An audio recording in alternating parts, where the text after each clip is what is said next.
जय Bhavani road परिसरात आढळणाऱ्या बिबट्याने मंगळवारी जेल रोड येथील पंचक शिवारातील बिबट्याने दर्शन दिल्याने नागरिकांमध्ये भीतीचे वातावरण पसरले होते. आर्टिलरी सेंटरमुळे जंगल सदृश्य भाग असल्याने जय भवानी रोड परिसरात नेहमीच बिबट्याचे दर्शन होताना दिसत आहे. 9 वर्षाच्या पूर्वसंध्येलाच बिबट्याने एका बंगल्यात घुसून मांजरीची शिकार केली होती. ही संपूर्ण घटना सीसीटीव्ही कॅमेऱ्यामध्ये कैद झाली होती. बिबट्याने आता जेल रोड परिसरातही शिरकाव केल्याने नागरिकांमध्ये भीतीचे वातावरण पसरले आहे. पंचक शिवारात रामभाऊ भगीरथ बोराडे यांचा मळा आहे.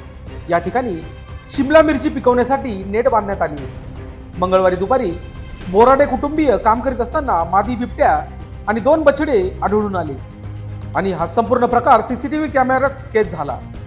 त्यांची हालचाल बघून बोराडे कुटुंबीय प्रचंड घाबरले, पण नागरिकांचा आवाज ऐकून बिबट्या आणि बछडे पळून गेले. दरम्यान ज्या ठिकाणी बिबट्या आणि बछडे आढळले त्या ठिकाणी मळे परिसर असला तरी आजूबाजूला नागरिक वसाहत आहे.